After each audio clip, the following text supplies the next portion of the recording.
Welcome to Stay Sharp in Digital Engineering, the podcast where we uncover the tools, trends, and tactics shaping the digital transformation of products and manufacturing.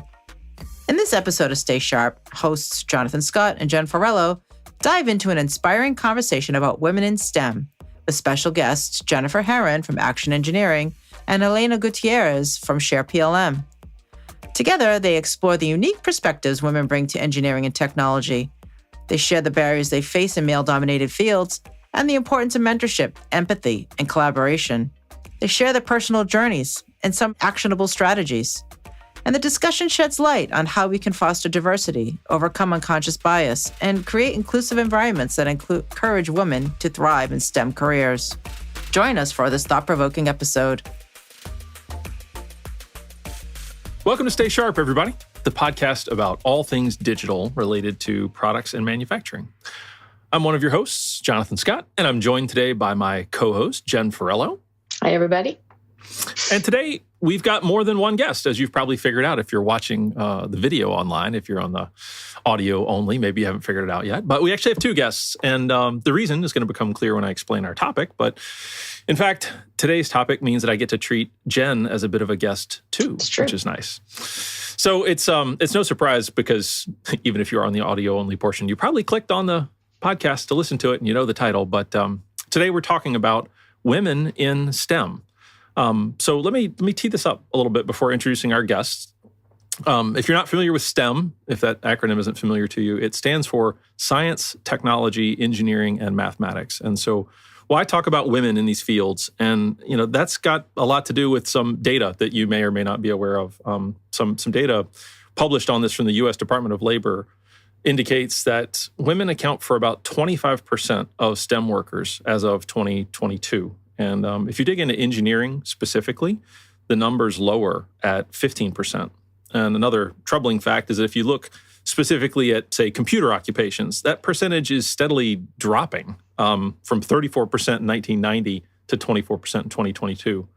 And, I'm no expert on issues related to gender, right? So I'm not pretending to be one, gender in the workplace, that is. But in my opinion, we're missing an important perspective in the science and technology workplace. And I think those numbers bear this out. So that's the idea, right? We wanted to talk about this because I think it is an issue and it relates to what we're talking about here on the podcast. So Jen and I invited a number of women we know who work in STEM and wanted to have a conversation about the topic. So with that, having teed that up, let me introduce our guests. So first, Jennifer Herron has been a past guest on Stay Sharp with us, and we've had some good conversations about multiple technical and organizational topics. We talked about people and tech.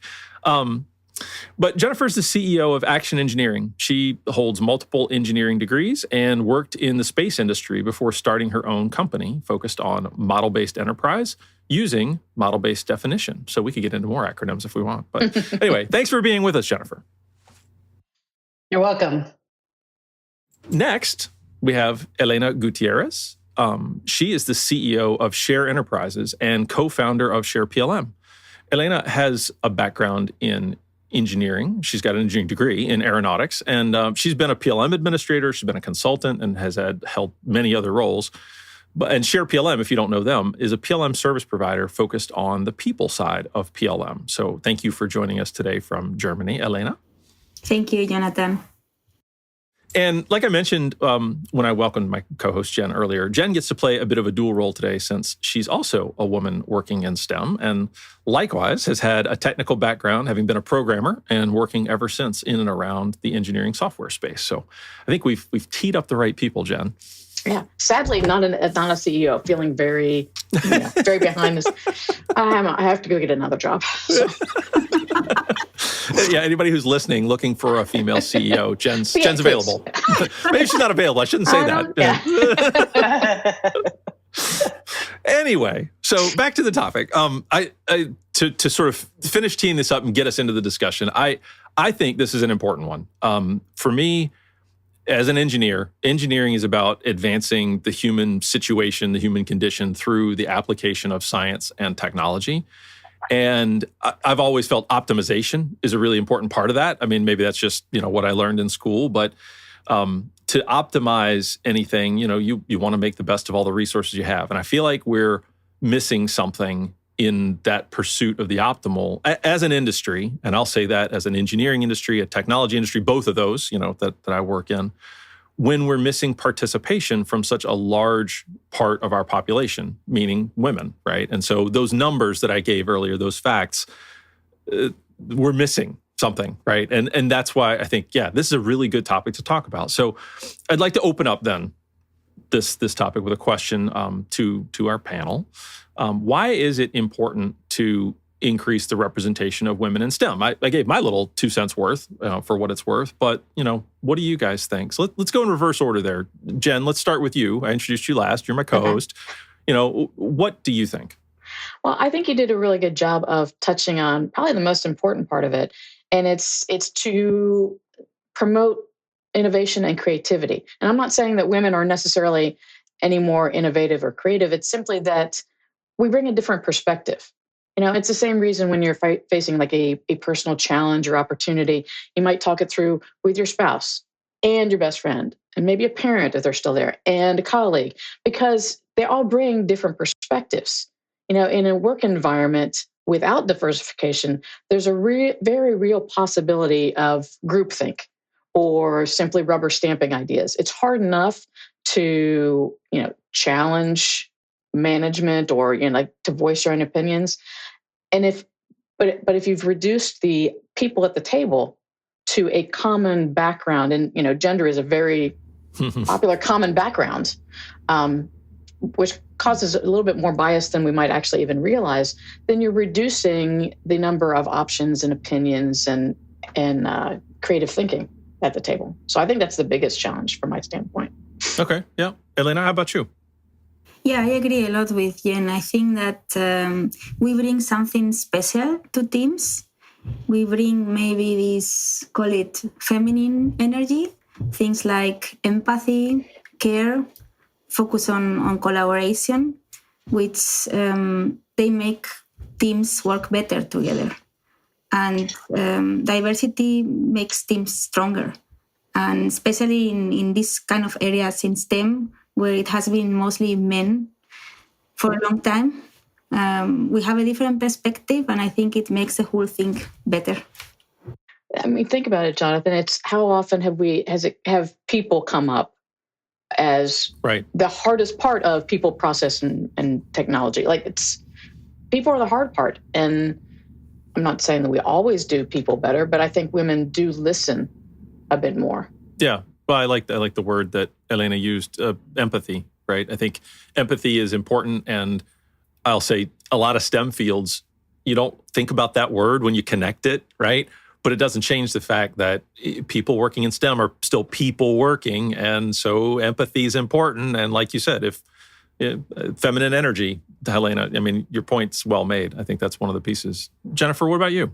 What's your take? Oh, well, I like everything that Jen and Helena have said. I think one of the things that I notice with my team, which is 70% women, by the way, and is the sort of innate wiring for women to multitask. Even though I know that the brain science says that multitasking isn't real. You're just basically switching really, really fast. But I think that's something that, and again, I don't have any brain research to back this up, but that women are, I'm just going off my experiences, women have a better capacity to look at the bigger picture and then keep a lot of parallel threads happening at one time. And for my business, that's crucial. And it does not mean that, of course, men can't multitask. Of course they can. It just means I think there's a little bit more of an innateness on hardwiring to do that. And so I think it's important to bring those skill sets to the table, because then you can start to operate in different ways that may be more efficient or effective. And I think for me, that's probably my biggest observation. around why it's important for women to be in STEM. I'm going to connect that one back to what Jen was saying about diversity, right? Because to your point, okay, it's good to have that, but it's also nice to bring it because it's something different that the whole team can learn from. So yeah, that makes sense to me. Well, and one point I want to make is that's as far as diversity being an important aspect is, in the beginning of my career, and I think there's still a lot of this is like women are like, okay, just be more like a man. That's not the answer, I was actually told by one of my first bosses, okay, when you write an email, don't say things like it seems, I think, I feel. Just eliminate all of that altogether and just state things. Be more like a man. And I'm like, yeah, but then you're losing some of it. Right.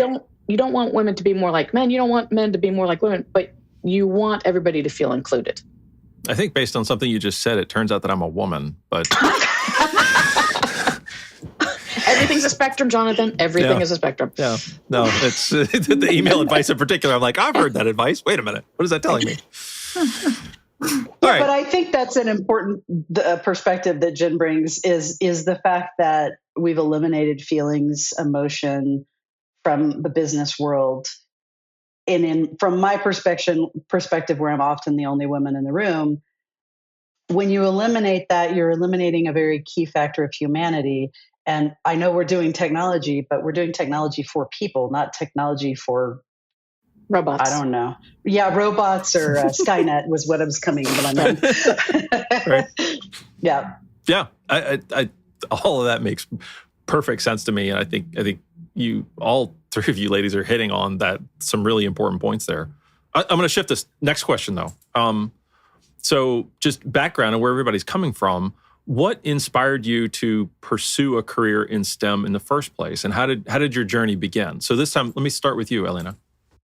Yes, so I grew up in a family that supported learning and curiosity. My mom was a maths teacher and my dad was an engineer. And at home on the weekends, we would take apart machines to see how they worked. I love it. I love playing with computers and with machines. And when I was 18, I wanted to do something technical, but I also really liked art. I thought about studying something like architecture, but my dad was a civil engineer and he wasn't very excited about it. Interesting. Okay. I can comment on that. It's probably because there's not hardly any math in architecture. My son is an architect, and I was like, "What? You're not taking like calculus and physics and what? How are your buildings going to stay up?" But anyway, go ahead. Yeah, so I chose aerospace engineering. I think because it felt very challenging, and it was very hard. I was often the only woman in my class, but I also learned so much. I learned to be resilient, to be strong, to solve problems, and also not to give up. Okay, good. Jennifer, how about you? Where did it all start for you? I also have a dad who is a computer science engineer and took me, because I'm old, took me to the lab on the weekends to change out punch cards for his computer programs, because that's how you did it at the time.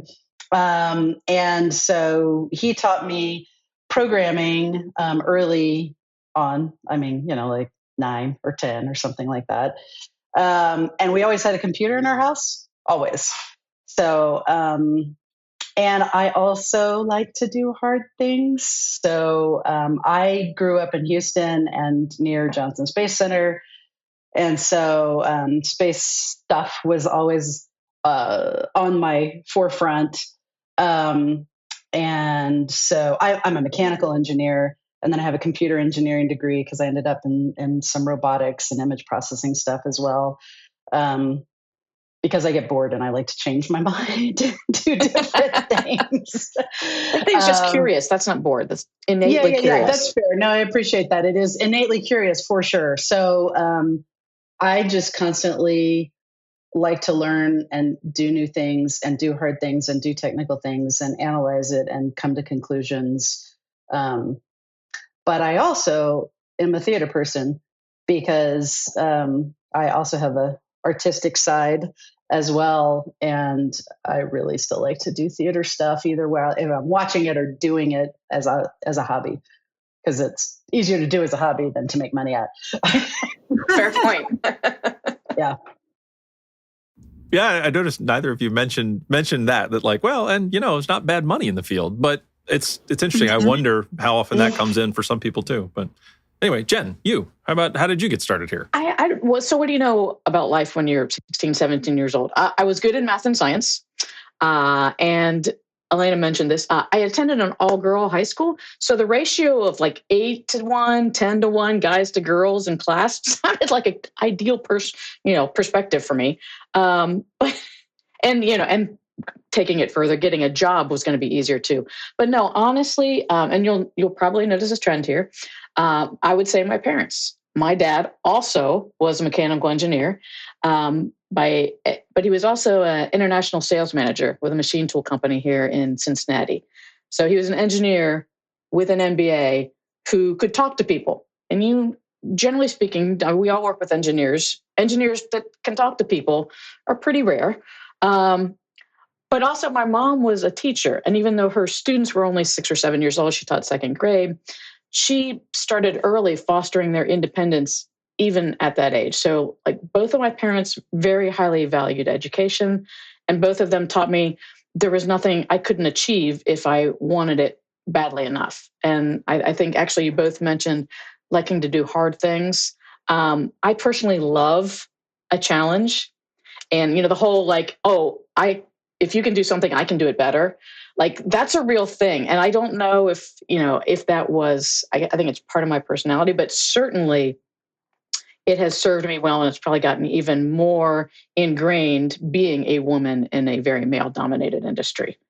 It's because you kind of feel that way every damn day, Matter of fact, I think, Jonathan, when you get into your next question, that will become obvious. I was nice going to segue, say, right? This is the perfect segue to the next question, right? So, let's talk about challenges, right? So the question to each of you in turn is, what challenges have you faced as a woman in STEM, and how did you overcome them? I mean, feel free to share stories or generalities or whatever you like. But Jennifer, let's start with you this time. Oh, where to start? I don't even know. Okay, so you want me and I'll say to each of you, bear in mind, it is about a 30-minute episode. Yes. You want to know strategies for overcoming situations that first, what did you run into? Yeah. What are some examples of things that you've run into challenges as a woman in our space? You mean like yesterday or when I was 19? Isn't it amazing how little it's changed? Honest to God. And like the stat that you mentioned, Jonathan, that it's going down. Right. That's scary. I think my favorite story, if that's a thing here, my most interesting story from when I was 19 was I was an intern at Johnson Space Center, not a paid intern, FYI. And which was great and cool. I got to like drive around the entire Johnson Space Center, like without any escort or anything. That's long before they shut everything down. And we were building some hardware, I think. And so I ended up in a machine shop and working with this, 60-plus-year-old man. And you have to, in these giant space campuses, you have to get in a car to go from place to place. So we were always sort of hopping in other people's cars. So at one point I'm in the car with this guy. I'm 19. He at least was probably 60, although, perspectives. I don't know how old he actually was. He's probably 45. He was probably 45. 19. And he asked me out on a date. Oh my God. Thank you for that response. Jonathan is embarrassed for all men, I can tell. Largely, yeah. So that's my 19-year-old story. And of course, I was too stupid to really know anything at all that was inappropriate. I'm just doing like cool things. I get to drive around this, the space campus and go build hardware. Anyway, so, but I think the most recent oh my God story, which happened last September, is I had 3 other teammates, all women. We were at a conference and we ran across somebody and they were talking about our conference. And they were like, yeah, I was telling a colleague that it's really great. 3D CIC is really great. And, if we're going to have a conference, that we should always get the women engineers to pick the food.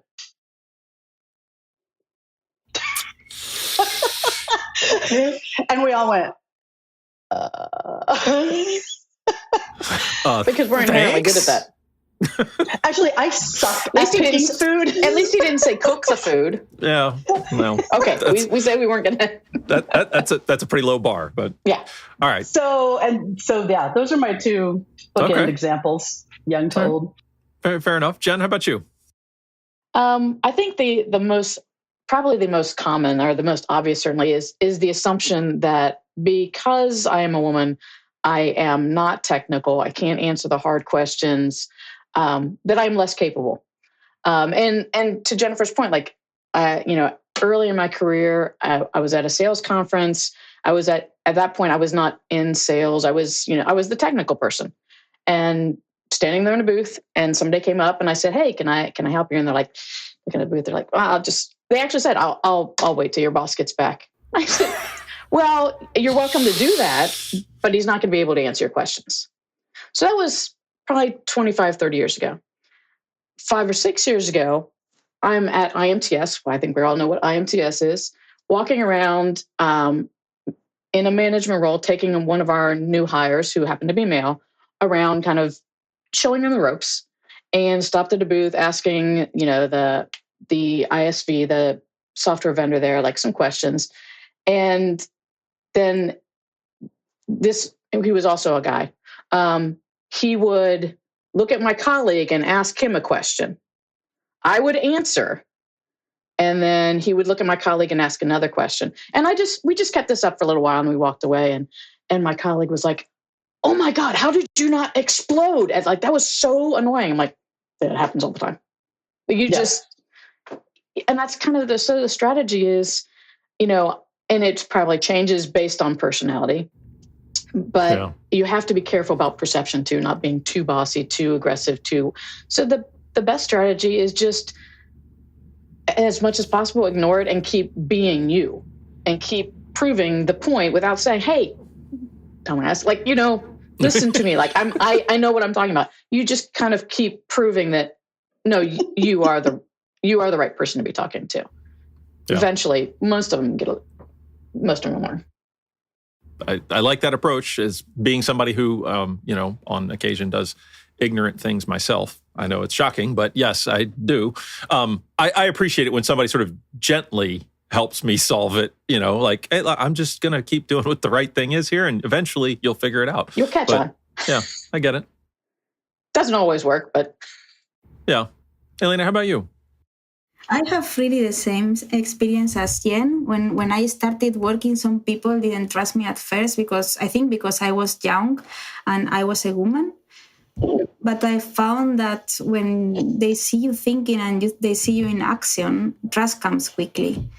It's true that it still happens that when you come to a group of people and they see you're a woman, it takes some time. But I think when you get confident, it's easy to gain that trust. I realize I can understand things very quickly. And that confidence allowed me to ask questions and to be curious. What it took me some time is really to have this feminine energy as a way of working. At the beginning, I was also trying to be a bit like a man, trying to be like them, And I think there's no point in that. But it takes some time because, that's what works. And we don't have so many role models, I think. Like when I started working, I didn't have any woman boss. And the ones I had were also like really, really like masculine. Yes, I agree with that. I was thinking the same thing. I had one woman boss, and she was the typical trying to be more like a man. Yeah. I had one woman boss for about 9 months, and that's it. I had one female professor and 2 engineering degrees. And so I think the role model one is spot on.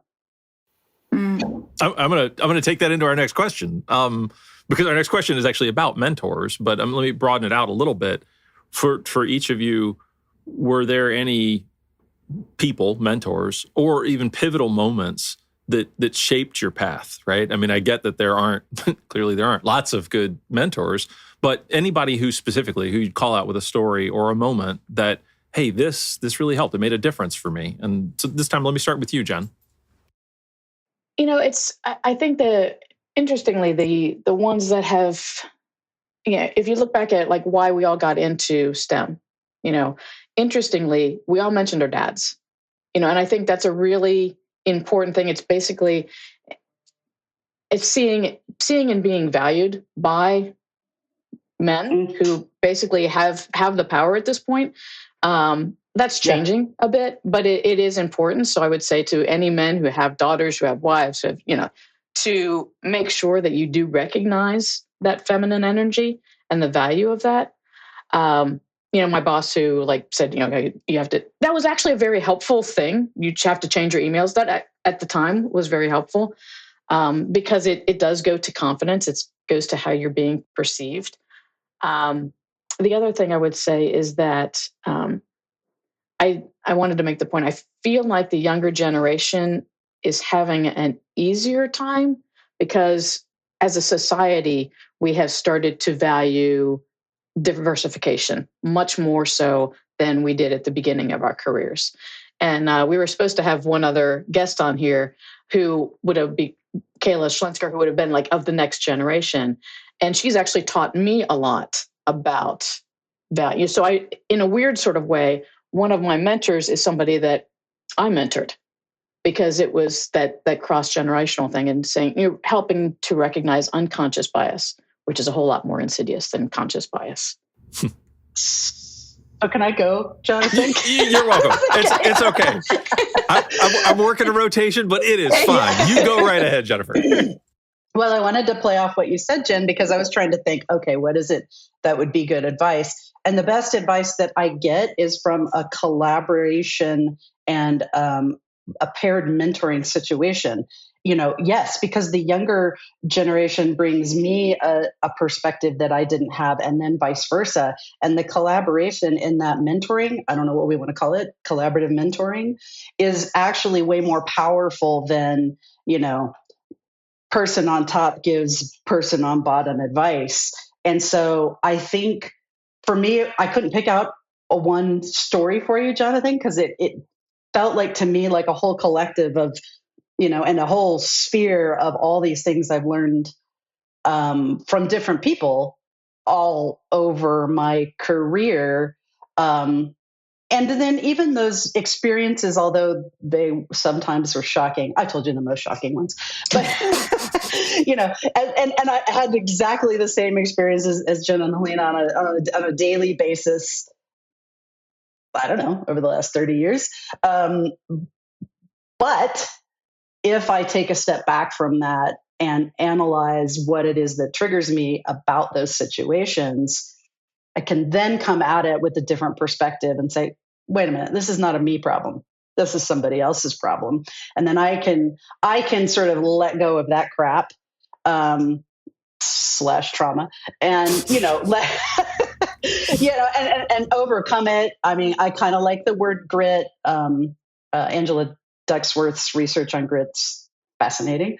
And I think that piece about overcoming things is actually really important. And it's another thing, back to your first question, Jonathan, about why isn't it important for women to be in engineering? Well, we have a whole lot of grit. And we don't back down and we don't give up. So I think that's a big deal. Or we wouldn't be in engineering. That's right. If we backed down and gave up. But the connection there is real, though, right? I mean, engineering and science is about try again, right? Mm-hmm. Try, fail. And that grit is important in that. And so if you've got a population who can bring more of that back to, we're missing something if we're not making use of it. So Let me restate what I thought you said, Jennifer, because I want to make sure I'm catching your point. From a mentor perspective, your point is actually it's not about a single mentor. It's about all the shaping I've received to sort of deal with some of the challenges. Yes, thank you. Your words are good. Yep. And it's really, if you think about it, it brings it back to why is it important to have women in engineering or in STEM. We talked about diversification of thought, right? So it's not, and that's, when you're talking about the collaborative mentoring and or the different generations, et cetera, they bring a different perspective and different experiences. So, Yeah. Okay, so before I forget, Helena, you get a chance to answer this question. So pivotal moments or mentors, what does that bring to mind for you? I think I was really the lucky one here because I did have an amazing boss, Pia. She brought me to Finland in 2015. She was building a PLM team, and she brought me to Finland to lead the team. And I was very fast, furious. I was young. I wanted to prove myself. And she was very calm. She was curious. She was very smart. She asked great questions. And she was able to move people with empathy and with care. And she saw me kind of a different way to work and a different way to lead. And I learned about this feminine side of leadership by working with her. It really changed how I think about work and about life. And I think sometimes we don't really realize the impact we can have on young women when we are working with them. I think it's so important. It can make, for me, it really changed my life to have this boss. And I also agree with Jen and Jennifer. I also learn a lot daily from my coworkers. We also have at Share more than 80% of women, and I learned so much from them. Young women, very hungry, very energetic, and I learned also a lot from them. I also consider them my mentors in a sense. Great.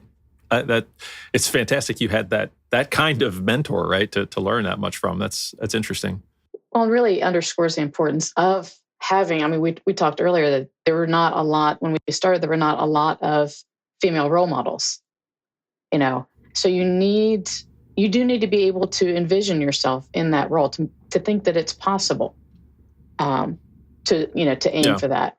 Yeah, you still do need the support and the encouragement of, the powers that be, so to speak, which tend to be still more male than female. That does give kind of an added impetus to your efforts, but it does help to be able to envision yourself in a particular role. And I think all credit to both of you for starting businesses that are primarily female, and giving all of the young women out there an opportunity to say, hey, look, this is a woman CEO. This is what we're capable of. And actually showing the same to the male population. Hey, look, I'm a woman CEO. This is what we're capable of. Yeah. No, you said that very well, Jen. I agree. So, having said that, we are getting on in time in our episode, and we have a really important question left, right? Which is, all of this has been very good background and important to talk about, to give the right context.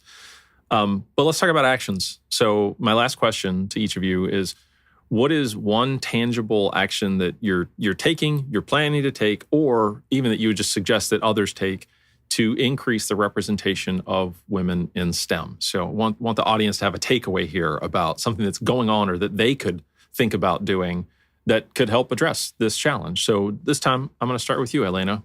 What do you think? Yes, thank you, Jonathan. At Share, we focus on hiring women and mentoring them from the start.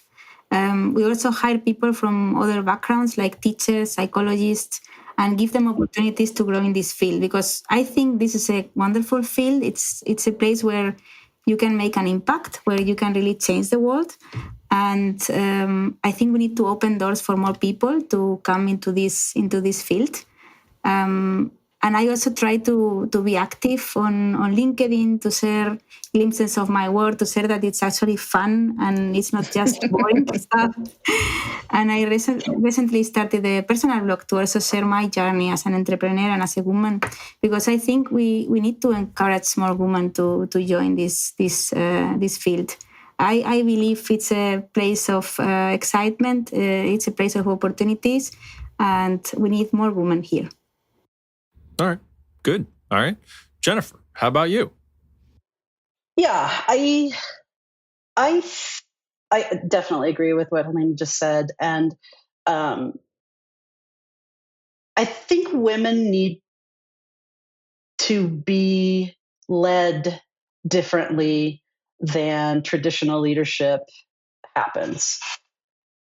I think there are elements of that within a lot of the modern leadership training and social science stuff and things like that. But I think there's still a lot of nuance there, and there hasn't been enough exploration into sort of harder conversations that people are uncomfortable with. And I think, it's one that you have to create a safe space like this is, this is like a safe space where we can talk about this and then get perspectives, because I don't want to be pissing off all the men, with whatever it is. Like, so I feel like, like Jonathan, if we sat down and I said, well, what if I said this to you instead of that? And having some of those hard conversations. Right. And so I think that's important. I know it was a little bit of a rabbit hole, but bringing it back up also, I think some of the hiring techniques need adjustment. Mm-hmm. Mm-hmm. That's where unconscious bias comes in for sure. Yeah. And I don't really have I don't have an answer that complies with labor laws, which is the problem. I want to dig into that one. Can you just explain it a little more, right? Because it's a little abstract for me what you're talking about. It is. Okay. So if I go out and I say, I want a digital engineering consultant, I am going to get 100 applications from white men. Yeah.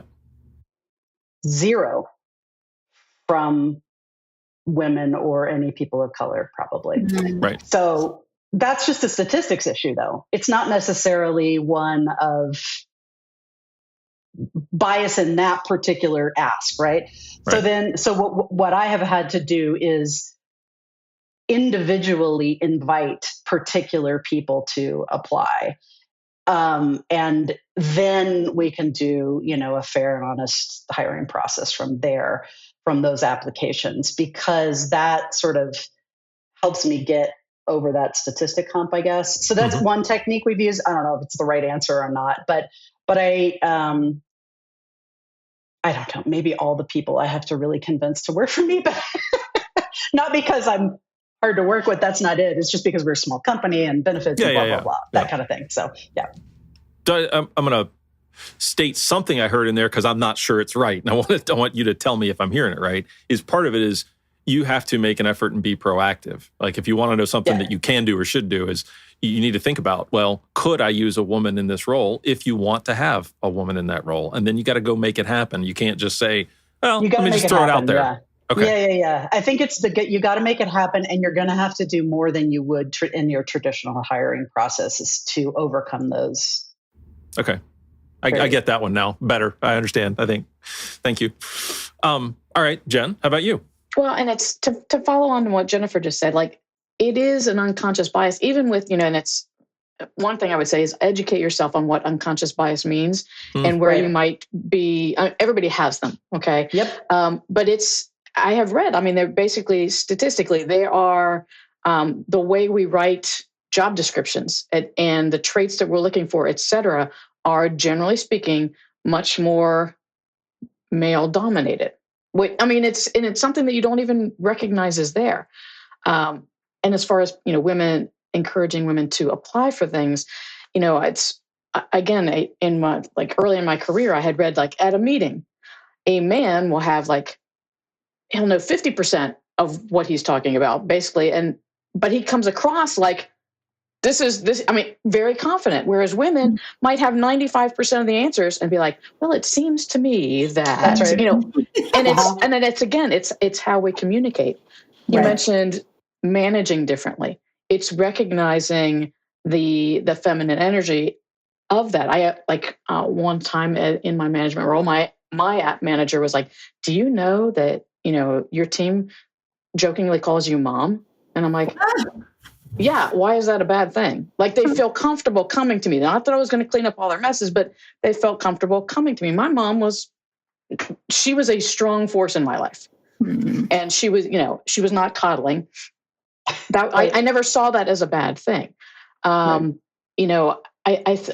have a lot of respect for both Jennifer and Helena as far as starting companies, looking to hire women, et cetera. For me, kind of in that middle management role, my goal or my, living my dream kind of thing is just continue to be who I am. Like, being a good example, not backing down from challenges, ignoring or rising above conscious and unconscious bias, supporting women wherever I can. Like, I mentioned Kayla.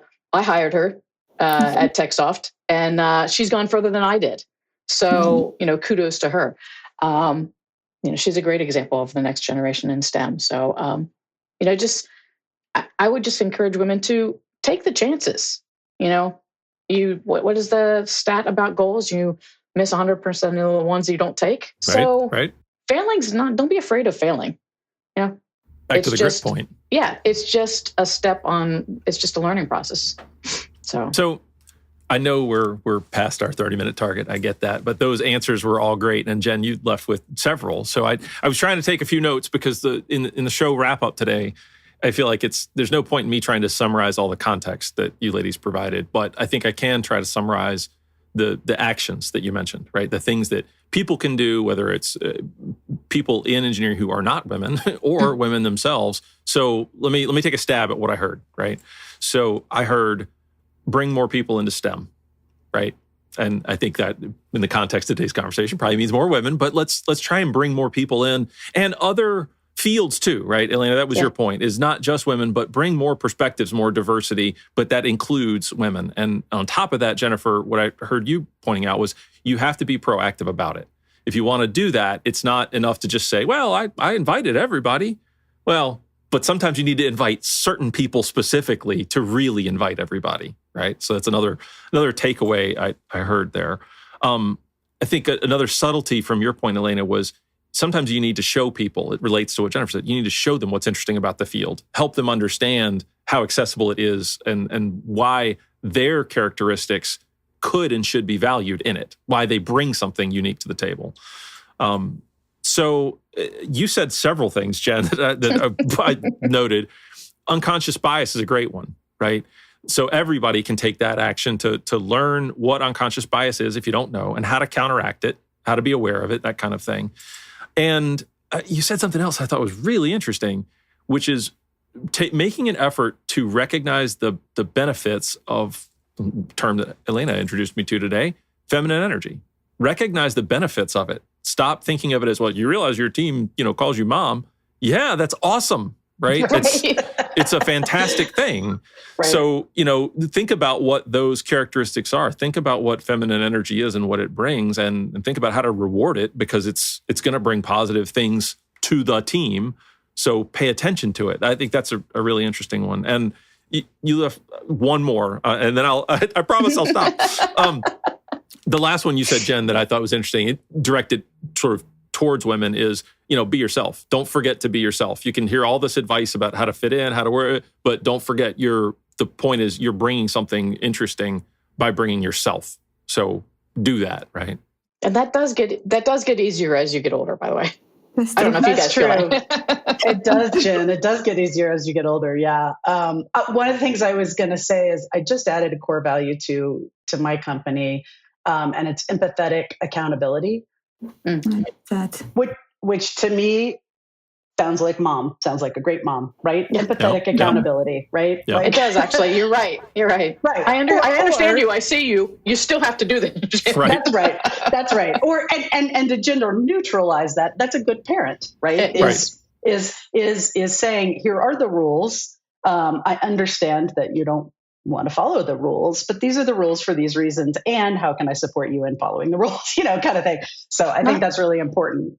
Not to mention, if you look at those two words, they are very yin yang, very typical of what we're bringing together here. Typical female characteristic, typical male characteristic, and bringing them together and saying, this is why we need women in STEM.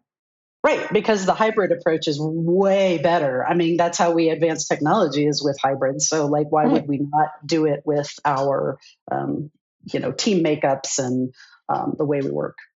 I love it when I don't really need to close anything up because you guys just, boom, there's the point. Okay, got it. Good enough. Now, I'm really hoping our listeners come back. And this is one I'd really like to see some interaction on. Agreed. Women's examples. What have you seen? What have you done? What have you learned? How do you overcome your challenges? So with that, I want to thank you all because I do think that summarized it. And I agree with you, Jen. I hope we hear from people. Thank you to each of you ladies for being here today, for great conversation about this important topic. And as always, like Jen said, we'd love to hear from you, the audience, our listeners. Please reach out to us through social media channels, through email, whatever means. Ask us your questions. Let us know your thoughts about this episode. Give us your comments, that sort of thing. And yeah, until next time, stay sharp. Thanks, everybody. Thank you for being here and listening to this episode of Stay Sharp in Digital Engineering with Razorleaf. If you like this podcast, please be sure to hit the like button or subscribe to our podcast on your favorite podcast platform or catch us on our YouTube channel. If you have any questions, please send us an email to podcast@razorleaf.com. Until next time, stay sharp, everyone.